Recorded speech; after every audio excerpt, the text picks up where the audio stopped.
توی این ویدیو قرار 15 تا از بهترین سریال های عاشقانه ترکیه تا سال 2020 رو به شما معرفی کنیم. پس همین حالا دکمه قرمز رنگ عضویت رو فشار بدین و با ما همراه باشین.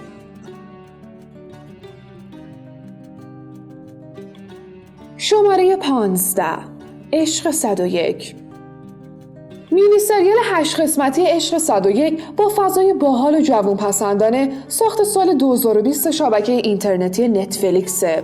داستان این سریال در مورد گروهی از جوانای دبیرستانیه که تلاش میکنن هر کاری رو که ممکنه انجام بدن تا معلم محبوبشون عاشق بشه و توی استانبول بمونه. اگه حوصله سریالای طولانی رو ندارین، این سریال یه گزینه مناسب برای شماست.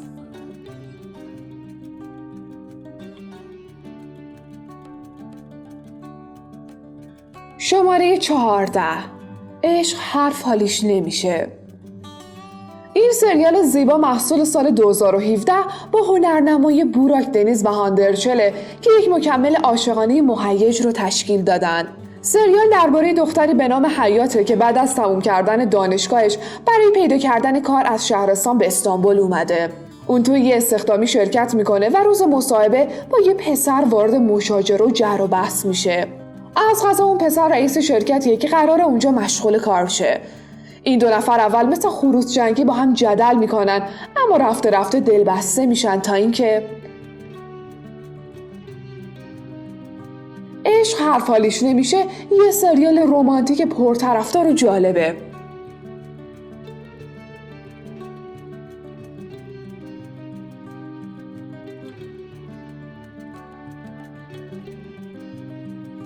شماره 13 قرص ماه.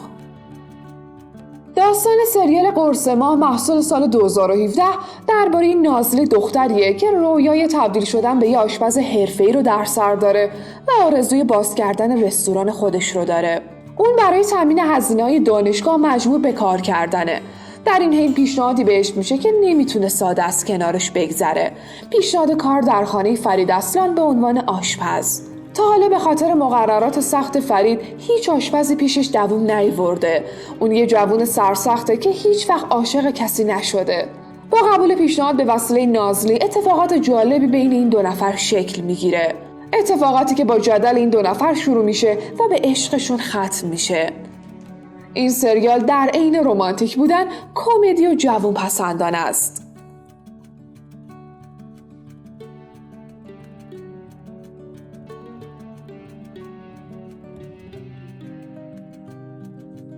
شماره 12 چکاوک.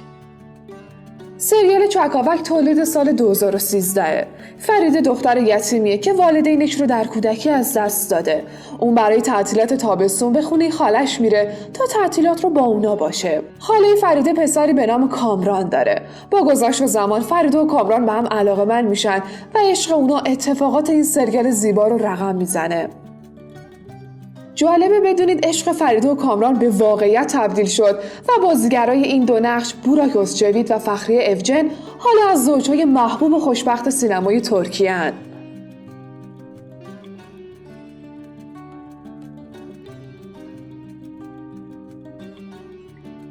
شماره 11 شجاع و زیبا. سریال شجاع و زیبا محصول سال 2016 است که در بین فارسی زبانان به اسم پاتریکس هم شناخته میشه. داستان سریال درباره یه جوان به اسم پاتریکسه که به هدف گرفتن انتقام پدرش با یه اسم فامیلی تقلبی به یه روستای سرسبز میره. اون در پی یه اتفاق جون اکسیس رو نجات میده و این نقطه آشنایی این دو نفره. نکته اینجاست که اکسیس دختر کسیه که پاتریکس میخواد از اون انتقام بگیره و اینجاست که چالش عشق و انتقام کلی ماجرا درست میکنه. اگه در کنار عشق هیجان رو هم دوست دارین، این سریال گزینه خوبیه.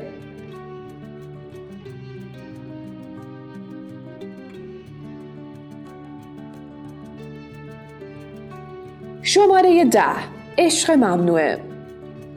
سریال عشق ممنوع محصول سال 2008. سمر دختر خانواده یوروغلو بعد از مرگ پدرش برای رقابت با مادر به خواستگاری عدنان که یه پیرمرد ثروتمنده پاسخ مثبت میده.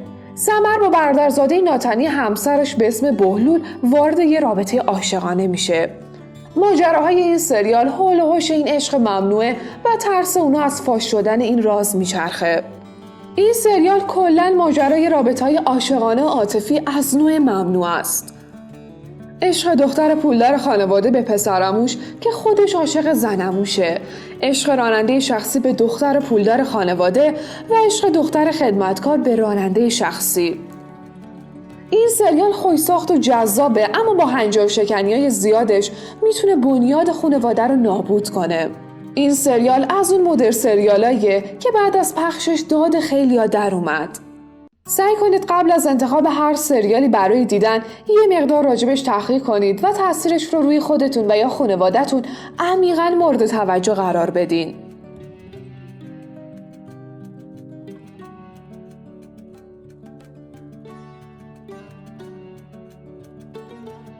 شماره 9. خطای فاطمه گل چه بود؟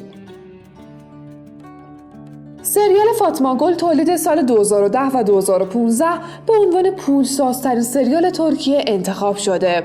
این سریال بین ایرانی‌ها خیلی مشهوره و خیلی اولین بار با دیدن این سریال بود که شروع کردن به دیدن بقیه سریال‌های ترکی. داستان سریال درباره دختری به اسم فاطمه است که مورد هتک حرمت گروهی از پسرای پولدار قرار میگیره و بعد از این حادثه اتفاقات زیادی براش میفته.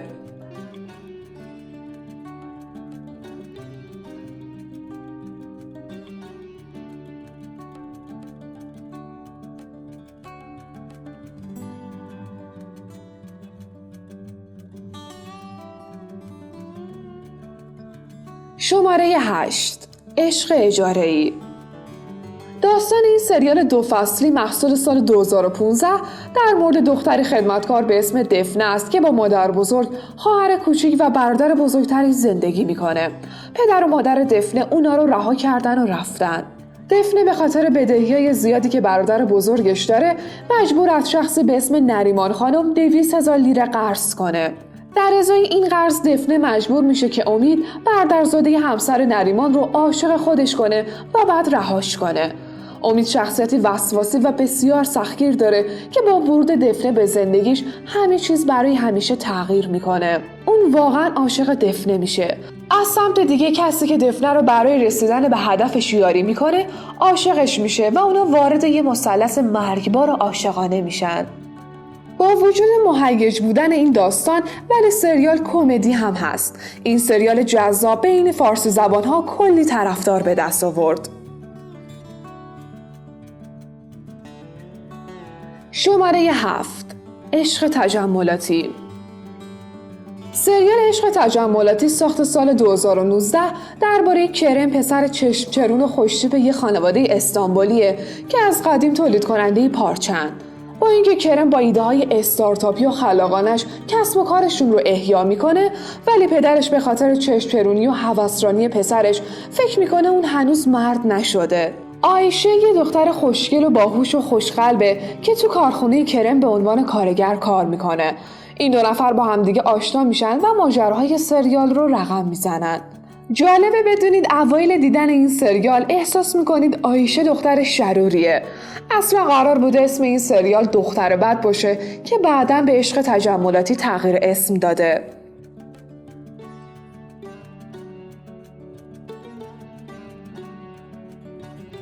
شماره 6. عشق سیاه و سفید.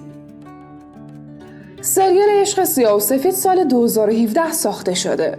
فرهاد برای درمان مردی که دنبالش بود به یه دکتر نیاز پیدا میکنه و برای همین هم با خانم دکتری به اسم آسلی که خودش رو فدای درمان انسان‌ها کرده آشنا میشه. دو انسان که به اندازه سیاه و سفید با هم متضاد هستن و به هیچ وجه امکان با هم بودنشون وجود نداره.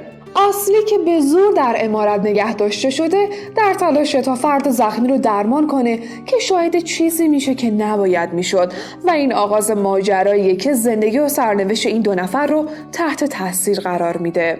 این سریال شخصیت پردازی های عالی داره و حتما از دیدنش لذت میبرین.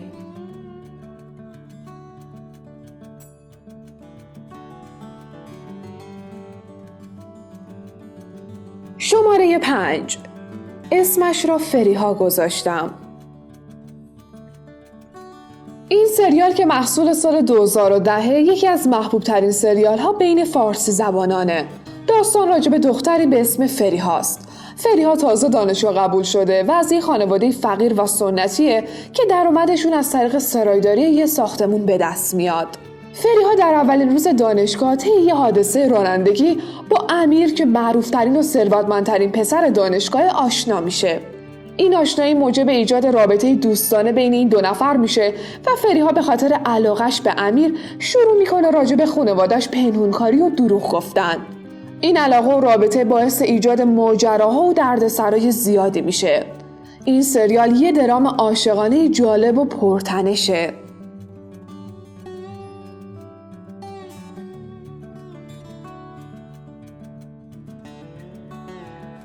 شماره 4 خانه من. این سریال جدید که با اسم خانه شما سرنوشت شماست هم شناخته میشه محصول سال 2019 و افسانه عشق چالش برانگیز مهدی و زینبه. پسر و دختری با زخمای روحی که در کودکی متحمل شدن هر دو برای درمان زخماشون در زندگی مبارزه میکنن. با گذشت سالها این دو روح مجروح به هم احساس تعلق پیدا میکنن. این سریال سفر دو نفره مهدی و زینب رو حکایت میکنه و قراره کلمه عشق رو در فرهنگ لغت و ذهن شما بازنویسی کنه. وجود بازیگرای محبوب و خوبی مثل دمد özdemir و ابراهیم چلیکل به نوعی تضمین کننده کیفیت بالای این سریاله.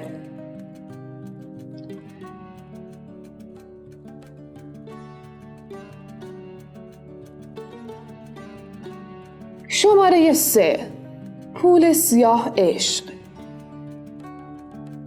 سریال پول سیاه عشق تولید سال 2014 و داستان عاشقانه و اکشن یک کمیسر به اسم عمر رو روایت میکنه. عمر دمیر در اداره پلیس وان مشغول خدمته. الیف دختری با اعتماد به نفسه که روی پای خودش ایستاده و به پول پدرش دل نبسته. در یک شب جنازه دختری که عمر قراره باهاش ازدواج کنه به همراه جنازه پدر الیف در یک اتومبیل پیدا میشن. این جنایت بزرگ پلی میشه برای ارتباط عمر و الیف. ارتباط عمر و الیف به خاطر گره‌گشایی از این جنایت رفته بیشتر میشه و اونا ماجراهای عجیبی رو با هم تجربه میکنن. این سریال عاشقانه با ژانر جنایی با استقبال زیادی در ترکیه و سایر کشورها مواجه شد.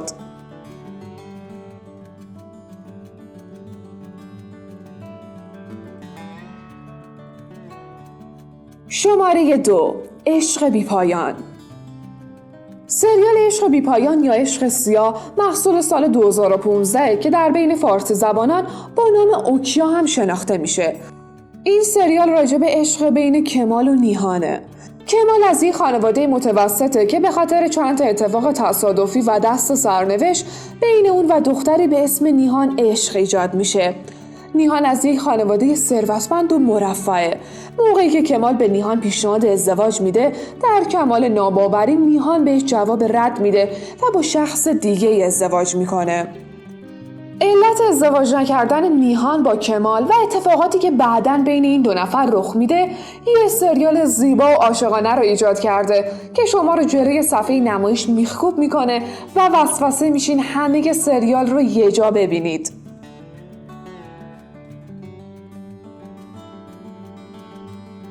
شماره 1 پرنده سحرخیز. سریال کمدی و عاشقانه پرنده سحرخیز که با نام عطر عشق هم شناخته میشه محصول سال 2018 و یکی از مشهورترین سریال‌های ترکی بین سایر کشورهاست. این سریال برای بازیگران و سازندگانش جوایز زیادی رو کسب کرد. سریال روایتگر داستان دختری به اسم صنمه که هر روز صبح بعد از چند ساعت کار در بقالی پدرش کل روز رو با کتاب خوندن و خیال بافی سپری میکنه و از زندگیش بیش از اندازه راضیه. البته تا زمانی که پدر و مادرش بهش میگن اگه کار مناسب برای خودش پیدا نکنه اونو مجبور به ازدواج میکنن. صنم هم در محل کار خواهرش لیلا که یه آژانس تبلیغاتی به اسم ایده فوق‌العاده است شروع به کار میکنه. از طرفی رئیس شرکت هم داره جای خودش رو به پسر مغرورش جان میده. با ورود جان و صنم به شرکت اتفاقات بزرگ و جالبی برای این دو نفر میفته. این سریال با داستان جذاب و کاملش در عین طنز بودن به شدت احساسیه. بعد از پخش این سریال جان یامان و دمت اوزدمیر به شهرت و محبوبیت بالایی رسیدن.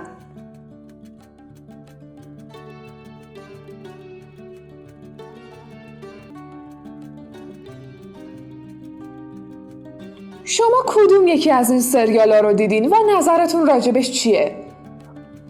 اگه این ویدیو رو دوست داشتین حتما همین حالا توی کانال ما عضو شین.